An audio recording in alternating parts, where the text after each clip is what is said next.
Bismillah. Assalamualaikum warahmatullahi wabarakatuh. Innal hamdalillah nahmaduhu wa nasta'inuhu wa nastaghfiruh wa na'udzu billahi min shururi anfusina wa min sayyiati a'malina. Man yahdihillahu fala mudilla lahu wa man yudlil fala hadiya lahu. Asyhadu an la ilaha illallah wahdahu la syarika lahu wa asyhadu anna Muhammadan 'abduhu wa rasuluh sallallahu alaihi wa ala alihi wa ashabihi wa man tabi'ahum bi ihsanin ila yaumiddin. Assalamu tasliman katsira wa ba'du. Pemirsa Khiyar TV dimanapun berada, pertemuan kali ini insyaallah kita akan melanjutkan kajian tahsinul Quran atau kajian tahsin. Kajian yang kita di sini yang mengikuti kajian ini adalah tempat untuk memperbaiki bacaan Al-Quran. Karena kajian tahsin ini kita akan perlahan mempelajari ilmu-ilmu Al-Quran yang diawali dengan makharijul huruf. Nanti juga kita akan bersama mempelajari sifat-sifat huruf untuk mengelengkapi pengetahuan kita terhadap huruf-huruf hijaiyah. Bagi pemirsa yang mungkin baru mengikuti kajian ini, silakan bisa mengikuti pembahasan tahsinul Quran sebelumnya di video-video sebelumnya. Ada di channel YouTube dan ada juga di halaman Facebook Khiyar TV. Ini sebetulnya lanjutan dari kajian rutin yang diselenggarakan di Majalengka, di salah satu masjid di Majalengka. Karena kita sedang mengalami pandemi sehingga kajian dipindahkan ke studio. Ala kulli hal, ini adalah lanjutan.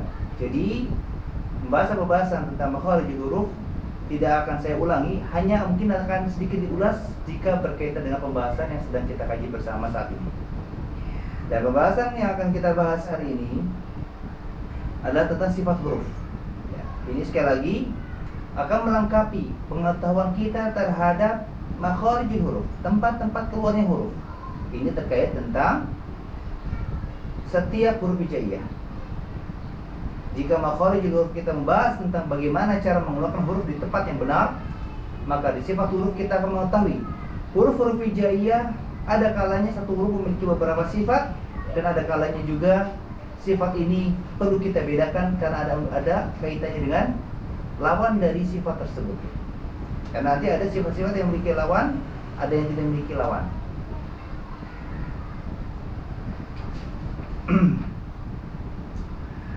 Baik, kita akan langsung membahas tentang sifat huruf. Mengawali pembahasan ini, maka mu'allif menjelaskan bahwa sifat-sifat huruf adalah tata cara pengucapan huruf untuk membedakan antara yang satu dengan huruf yang lainnya. Mengetahui sifat-sifat huruf memiliki beberapa manfaat. Di antaranya pertama, di antara manfaat mempelajari sifat-sifat huruf, pertama, membedakan huruf-huruf yang sama makhrajnya. Karena ada huruf-huruf yang hampir sama bunyinya dan tempatnya pun sama. Di antaranya adalah huruf sin, shin, dan sa. Tiga huruf ini yang memiliki unsur S, memiliki unsur S, itu memiliki makhraj yang hampir sama, yaitu makhraj al-lisan. Mereka semua keluar dari tempat lidah. Kalau kita tidak mempelajari sifat huruf, kita akan lebih banyak mengucapkan huruf dengan cara yang salah daripada cara yang benar. Karena sa, sya, meskipun memiliki unsur S, tapi cara pengucapannya berbeda karena memiliki sifat yang berbeda. Nanti ada lagi to dan ta, dal dan zal. Dan huruf-huruf hijaiyah itu hampir sama, hanya beberapa saja yang tidak memiliki kesamaan. Sehingga mu'allif memberikan suatu pembahasan di sini tentang sifat huruf agar pengetahuan kita terhadap setiap huruf hijaiyah semakin lengkap. Jadi, di antara faedah atau manfaat mempelajari sifat huruf, pertama, bisa membedakan huruf-huruf yang sama makhrajnya.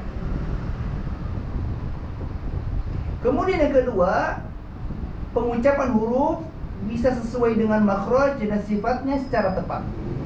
Dengan kita mempelajari sifat-sifat huruf, kita pun akan bisa dan mampu mengucapkan setiap huruf hijaiyah sesuai dengan makhrajnya, sesuai tempat keluarnya, dan sesuai sifatnya. Tebal atau tipis, tinggi atau rendah, memantul atau tidak, mengalir atau tidak. Lalu yang ketiga, di antara manfaat mempelajari sifat huruf adalah mengetahui jenis-jenis huruf yang kuat dan huruf-huruf yang lemah. Coba, kalau kita tidak mempelajari sifat-sifat huruf, mana bisa kita membedakan mana huruf yang tebal, mana yang tipis? Karena setiap sifat memiliki konsekuensi yang berbeda. Setiap huruf memiliki sifat yang berbeda dan memiliki tempat keluar yang berbeda. Makanya kita berlindung kepada Allah Azza wa Jalla dari keadaan ini selalu merasa cukup dengan apa yang telah kita miliki.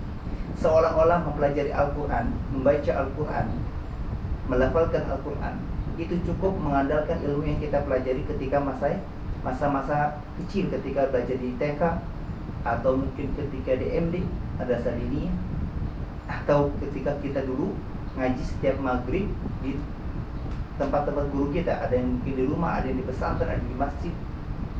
Bayangkan, masa untuk mempelajari, untuk mengamalkan ilmu terkait Al-Quran yang memiliki dampak yang besar, kita cukup mempelajari itu di waktu kecil, yang sekarang kita sudah tidak terlalu ingat, bahkan sering lupanya.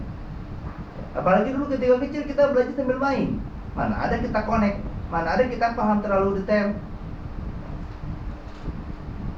Makanya dengan adanya majlis tahsin ini, ayo kita sama-sama memperbaiki bacaan Al-Quran kita dari sisi makhrajnya, sifatnya, tajwidnya, madnya, dan hukum-hukum lainnya.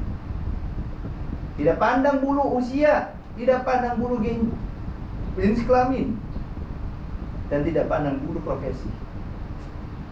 Merasa butuh Al-Quran, ayo kita baca bersama-sama.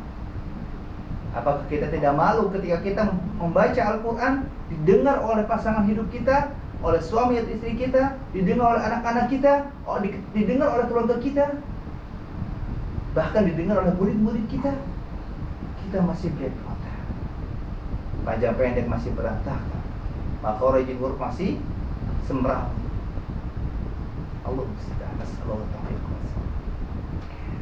Baik, kita lanjutkan. Kata mu'allif, sifat huruf terbagi menjadi dua bagian. Pertama, sifat yang memiliki lawan kata, dan yang kedua, sifat yang tidak memiliki lawan kata. Inti dari pembahasan sifat huruf ini, kita akan mempelajari kategori-kategori huruf. Ada yang masuk kepada sifat yang memiliki lawan kata, ada yang tidak memiliki sifat lawan kata. Yang intinya di sini bukan fokusnya kepada lawan kata atau tidak lawan kata, bukan. Tapi fokusnya kepada apakah huruf yang kita baca adalah memiliki sifat yang tebal atau tipis, memiliki sifat yang tinggi ataupun rendah, memiliki sifat yang mengalir ataupun tidak. Ini kita akan bisa membedakan antara kebaikan dan keburukan kapan? Ketika kita mengetahui suatu kebaikan, ketika kita mengetahui rumus kebaikan, kita mengetahui antara ibadah dengan maksiat kapan? Ketika kita mengetahui dalil. Oh, ini ibadah, kita ada dalilnya. Ketika tidak ada dalilnya, maka ini adalah maksiat.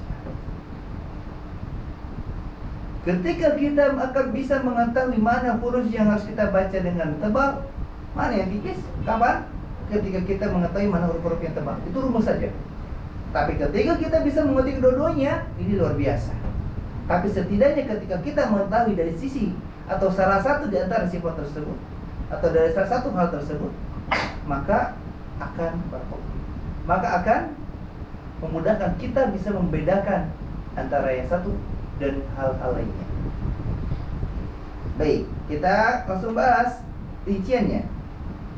Bagian A, tentang sifat huruf yang memiliki lawan kata.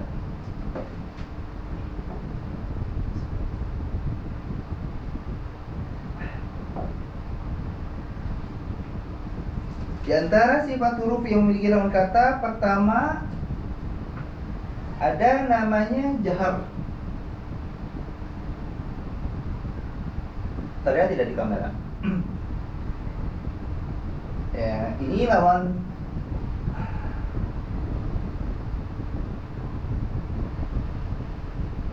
sifat dari hamas.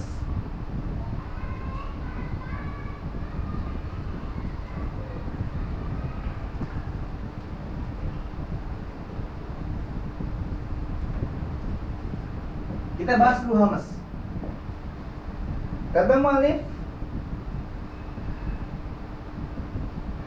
hamas dengan samarnya suara pada pendengaran disebabkan terbukanya dua pita suara dan tidak adanya getaran pada keduanya, serta banyaknya udara yang mengalir ketika mengucapkan hurufnya. Di antara huruf hamas ada 10 tergabung dalam kalimat fahattahu syakhsun sakata. Nah, ini saya rumuskan saja. Di sini hamas sama dengan samar suara, samarnya suara.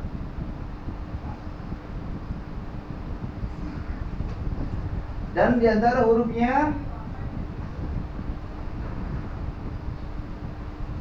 ada 10, yaitu fa, ha, ta, kemudian ha besar, kemudian shin, kemudian kha, kemudian sod, kemudian sin, kemudian kaf, kemudian ta. Ya. Ini jelas ya. Jadi huruf hamas adalah huruf yang suaranya itu samar, gak terlalu jelas karena adanya aliran suara. Ada aliran udara yang banyak. Saya akan contohkan satu persatu hurufnya. Ya, mulai dari fa, fa, fa, fa. Ingat, hamas adalah samarnya suara pada pendengaran disebabkan terbukanya dua pita suara dan tidak adanya getaran pada keduanya, serta banyaknya udara yang mengalir ketika mengucapkan hurufnya. Pertama, huruf fa ini adalah huruf hamas ini huruf yang bentuk suara hurufnya itu tidak bulat, dia melebar gitu, kayak kita ilustrasikan balok kayu dengan batang besi. Coba ketika taruh di tanah, ketika kita pukul batang kayu, suaranya bagaimana? Tak. Tapi ketika besi, tang, dia ada getaran. Maksudnya dia suaranya mengalir. Fa, fa, adanya udara yang keluar yang cukup banyak. Makanya bisa bedakannya kalau hamas itu kita taruh telapak tangan kita di hadapan mulut kita, fa, fa, adanya udara yang keluar cukup banyak. Ya. Fa, fa, fa. Bukan pa, pa. Maka sebab itu ketika kita melafalkan huruf fa menggunakan logat Sunda sehingga menjadi huruf P, ini tidak benar. Kenapa? Tidak sesuai sifat hurufnya. Ya. Fa, fa, fa. Silakan praktekkan di rumah. Kemudian ha, ha, ha. Ha, ha, ha. Udara yang keluar cukup banyak. Ya. Kemudian sa, sa, sa. Ya. Ya. Nanti kita akan lebih jelas membedakannya ketika kita mempelajari sifat jahar nanti ya. Ya. Ha, ha, sa, sa. Kemudian ha, ha, ha. Dan untuk huruf ha ini saya tekankan, bukan berarti kita membedakan ha dengan ha dengan getaran dada yang sangat besar. Ya. Ada sebagian di antara kita yang memahami ha besar itu dadanya harus getar.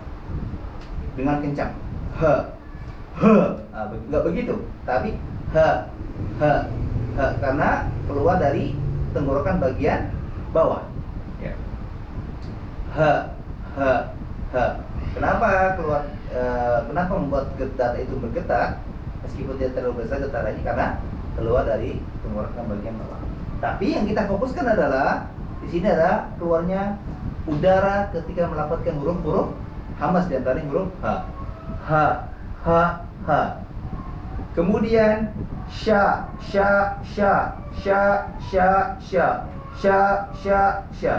Ya. Kalau kita melafalkan huruf hamas belum keluar udara yang banyak, maka belum tepat sifatnya. Kemudian kho.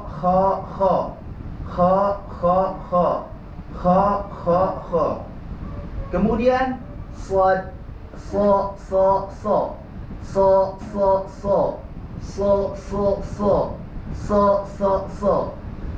keluarnya di sisian udara. Kemudian sa.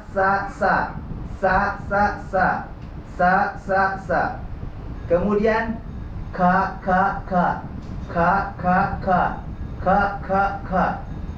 Ya. Ingat, yang keluar adalah udara, bukan air ludah ya. Ta.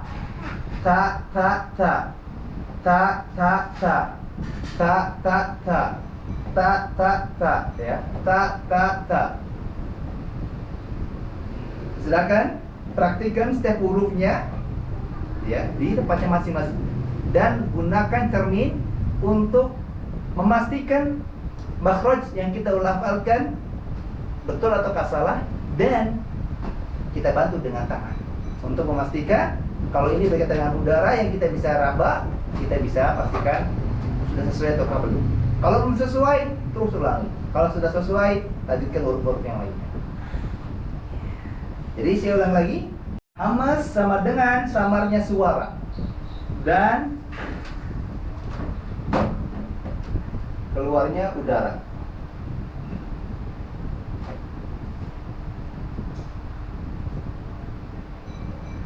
Ya. Hamas samarnya suara dan keluarnya udara, ya. Kemudian selanjutnya lawan sifatnya adalah jahar.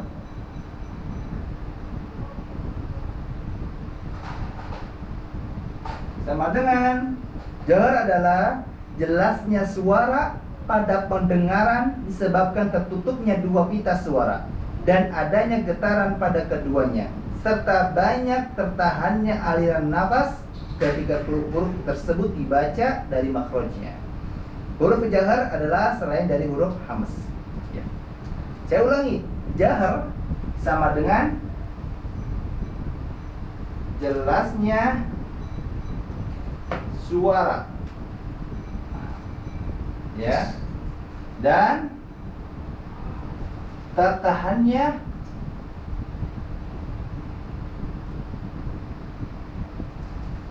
udara.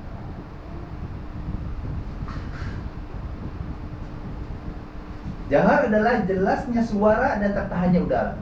Kebalikan dari hamas. Jadi kalau jahar ini, kalau hamas seperti kita mentung, kita pukul batang besi. Kalau jahar seperti ketika kita memukul batang kayu. Suaranya jelas, tak. Gak ada suara merepet-repet lainnya.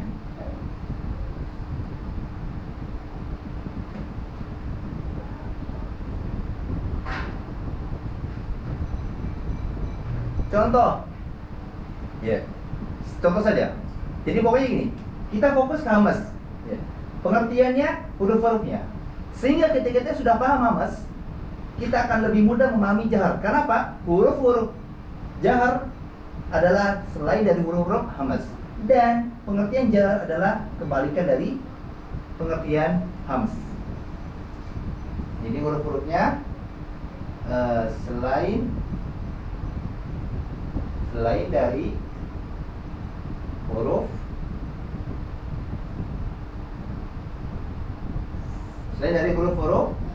hamas.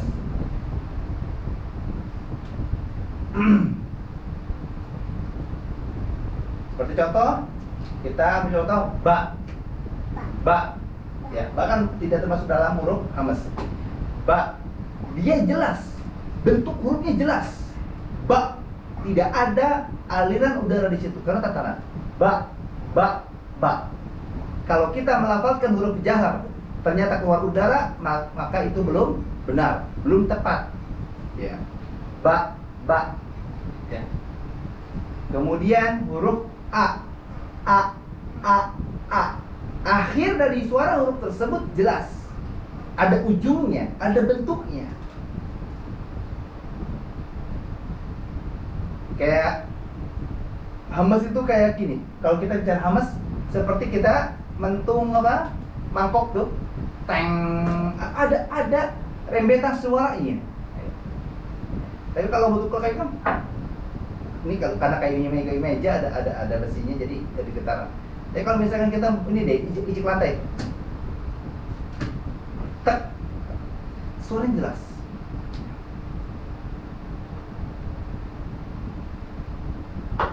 Nah ini ada getaran karena ada besi ya di bawahnya. Ya jadi dia jahar, jelasnya suara dan tertahannya udara. Ketika dilafalkan tidak keluar udara. Dan huruf-hurufnya adalah selain dari huruf hamas. Kita ulangi sama-sama untuk memudahkan mengulangi dan mengingatnya. Jahar dan hamas memiliki pengertian yang berbeda, huruf-huruf yang berbeda. Berarti kalau kita kalkulasikan huruf hijaiyah,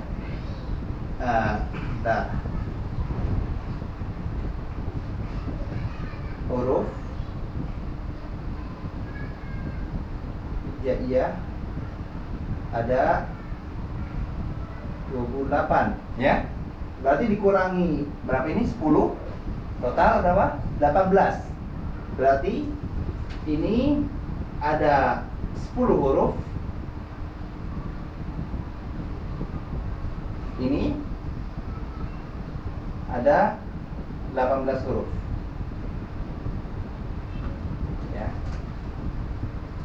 Karena apa? Totalnya segini ya. Dari alif sampai dengan ya, tanpa menghitung lam, alif dan hamzah. Karena itu huruf dasar huruf hijaiyah. Adapun lam, alif dan hamzah itu hanya tambahan, ya, variasi huruf saja.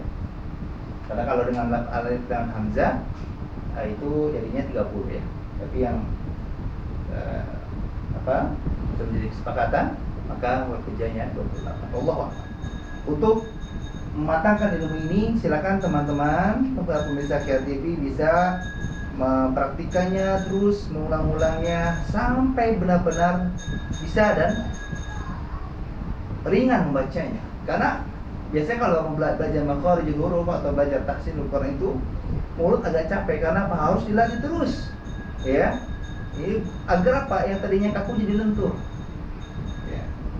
Tapi insya Allah jangankan huruf-huruf yang mudah, huruf-huruf yang susah saja, yang kita anggap susah seperti huruf shad, bod, ya.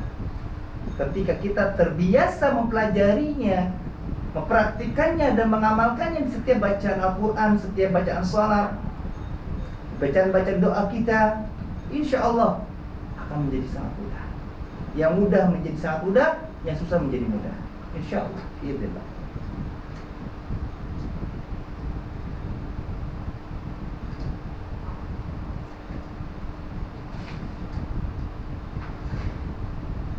Kemudian sifat huruf yang memiliki lawan kata selanjutnya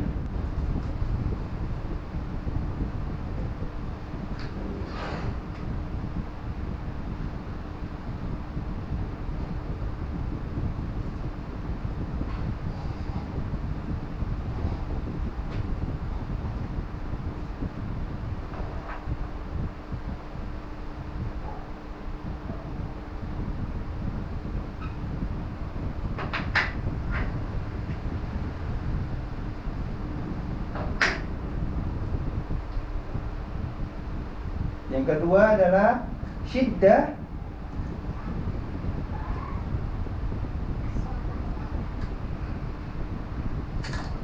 Syiddah bahwa sifatnya adalah Rokhawah.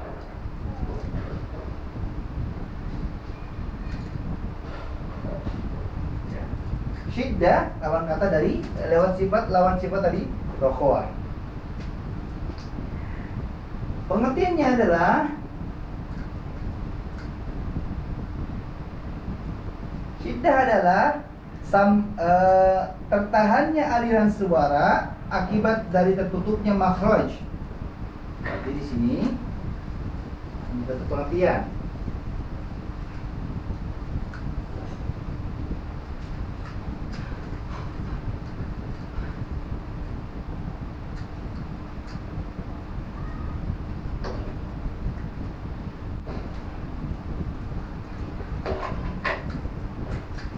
Tertahannya aliran suara.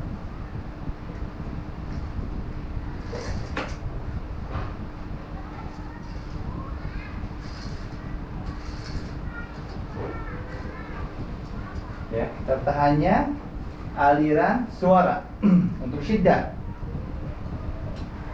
Dan huruf syiddah ada 8. Di antaranya terkumpul dalam lafaz ajid qatin bakat. Ya. Hurufnya adalah alif ya, kemudian jim, kemudian dal, kemudian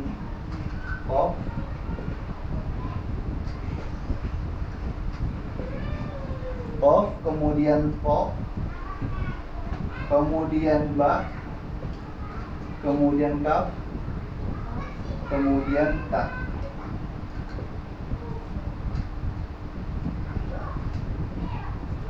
Totalnya ada 8. Totalnya ada 8 huruf. Ya. Totalnya ada 8 huruf. Alif, jim, dal, qaf, ta, ba, ka, ta. Ya. Kalau disingkat ajid qatin bakat. Kita contohkan. Kita akan pelajari bersama-sama praktiknya. Ya, pengertian syiddah adalah tertahannya aliran suara akibat dari tertutupnya makhraj. Perhatikan. Kalau saya ulangi, ini pengertian di awal-awal tahsin, ya. Di awal-awal majelis tahsin kemarin. Dan bahkan saya mengulangi bahwa resep atau rumus mempelajari tahsin adalah pertama, melihat gerak mulut, mata melihat gerak mulut, telinga mendengarkan suara yang keluar dari mulut. Kalau kita bisa menerapkan 2 poin itu, insya Allah akan mudah. Ya, kita simak bersama-sama. A, tidak ada aliran suara di situ. Berbeda dengan huruf shin, sya, sya, sya, sya. Ya, itu ada aliran suara tuh. Ketika huruf selesai diucapkan masih ada suara yang keluar. Tapi kalau untuk huruf syiddah ini tidak. A. Kita berbicara di sini adalah aliran suara, bukan aliran udara ya. Jadi cukup memastikan A. Jadi ketika selesai mengucapkan huruf, tak ada penutupnya. Tak. Seperti ja. Da.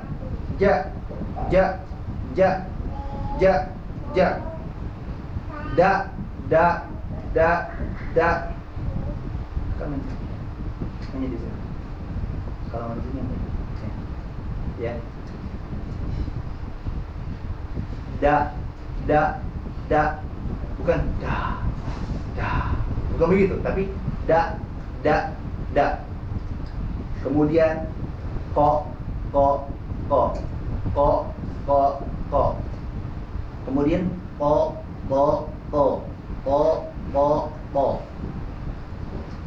Ba.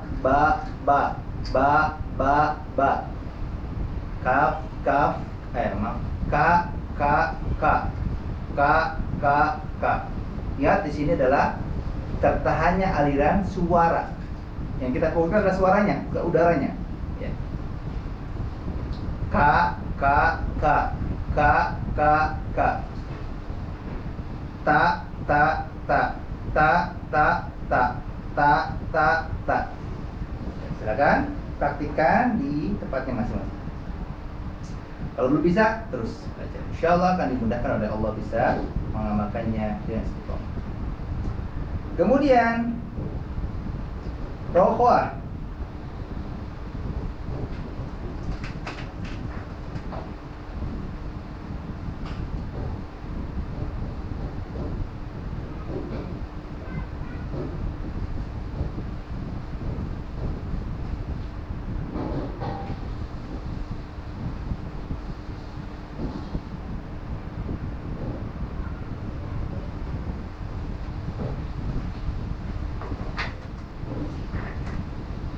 Rokoah.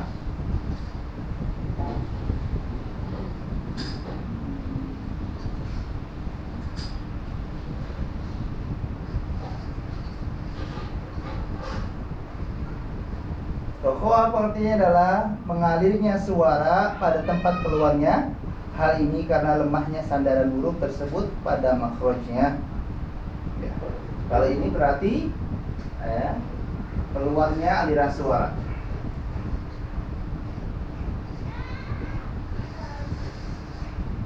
Keluarnya aliran suara.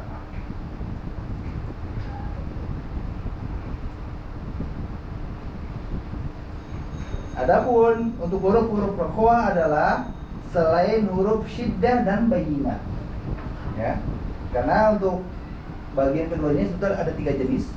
Ada syiddah, ada rokoah, dan ada bayyinah. Berarti selain huruf syiddah,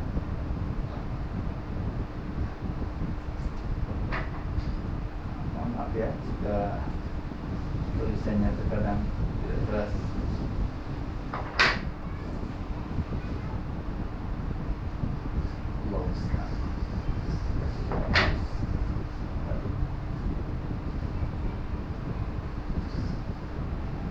Syiddah dan bayyinah.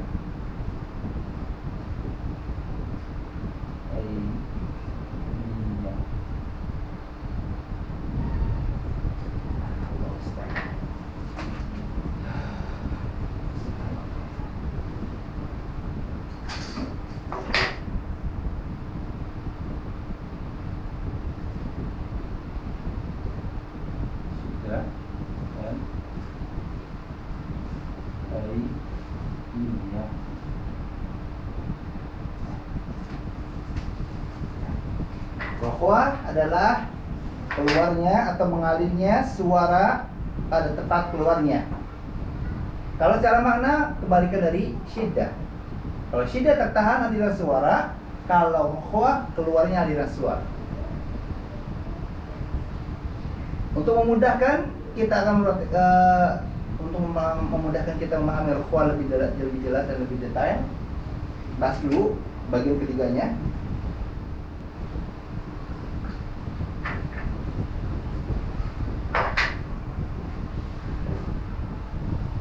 Yaitu bayyinah.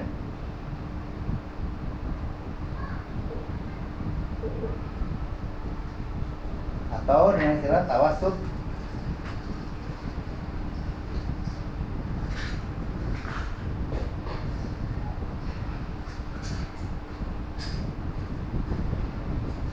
Pengertiannya adalah mengalirnya sedikit aliran suara, dan itu adalah sifat antara rokoah dan syiddah. Ya, berarti keluarnya sedikit aliran suara. Keluarnya sedikit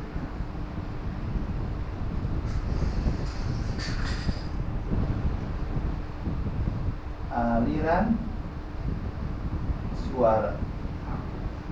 Ya. Kenapa di sini tawassut? Karena pertengahan.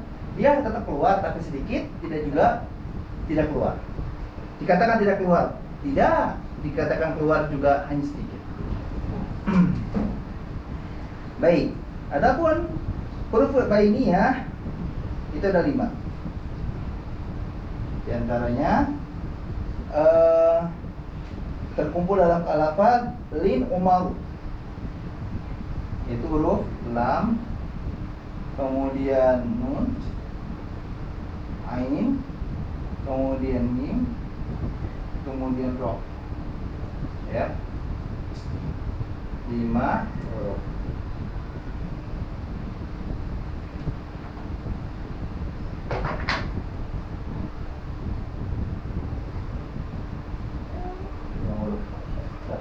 Ini 5 huruf.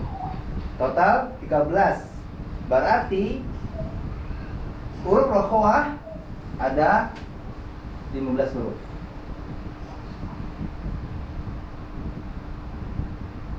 Ya. Syiddah memiliki 8, Bainiyah memiliki 5, total 13, dan rokhawah memiliki 15.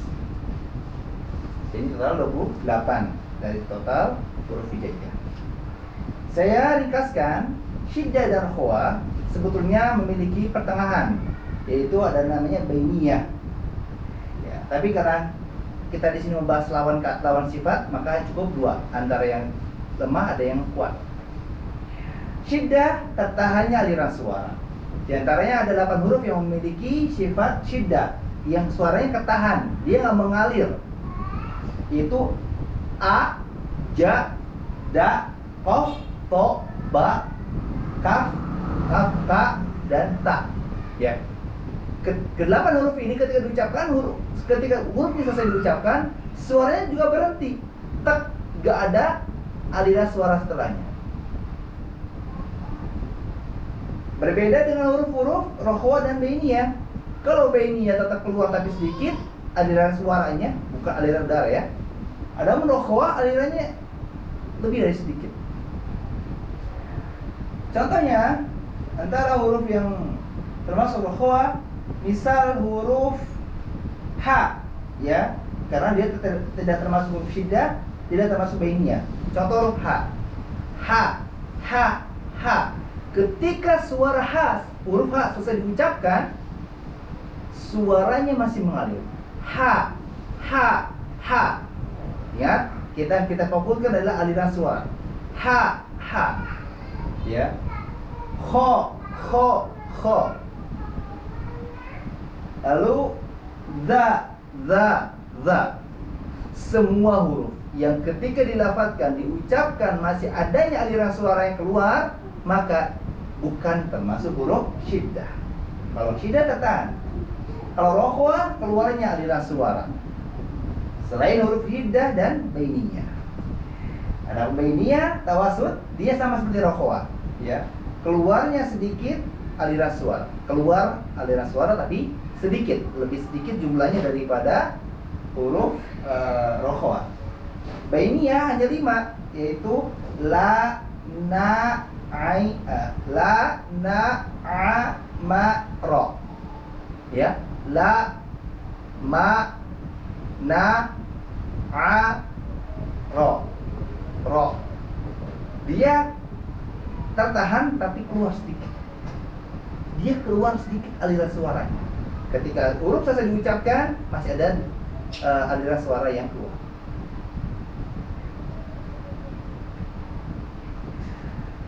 Silakan para pemirsa mencermati setiap pembahasan ini. Jika ada pembahasan yang mungkin dirasa perlu konsentrasi lebih, bisa dijeda videonya untuk mungkin mencatat penjelasan yang disampaikan, atau melihat catatan yang ada di papan tulis yang mungkin kalau dari layar biasa tidak terlalu terlihat, harus di zoom misalkan, atau yang tadinya potret jadi landscape misalkan, biar lebih terlihat jelas huruf per hurufnya. Ya, ini khawatir di video tidak terlalu jelas. Semoga jelas dan semoga bisa dibaca dengan baik agar tidak terlalu salah paham.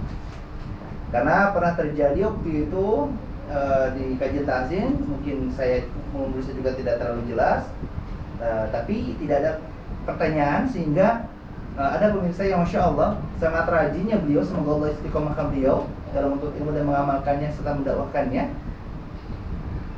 Akhirnya beliau bisa menulis setiap huruf setiap tulisan yang ada di papan tulis, bisa menulis setiap penjelasan yang saya sampaikan, karena dia ketika sudah menyimak siaran perdananya atau siaran kajian langsungnya, tapi dia juga menyimak ulang dengan apa? Mengunduh video tersebut, lalu dia zoom videonya di bagian yang dia perlu catat. Nah itu, masya Allah nih, Allah. Semoga berikan taufik pada beliau. Ala kulli hal, ini faedah. Ketika kita paham, amalkan. Ketika belum paham, tanyakan. Insya Allah, kami juga mempersilakan para pemirsa yang mengikuti kajian rutin kami, apapun kajiannya, atau memiliki kendala tentang agama, bisa mengirimkan pertanyaannya. Insya Allah jawabannya akan kami tuliskan, kami tuangkan di aplikasi Khiyar. Mungkin untuk pertemuan sore ini kita cukupkan sampai pembahasan di sini.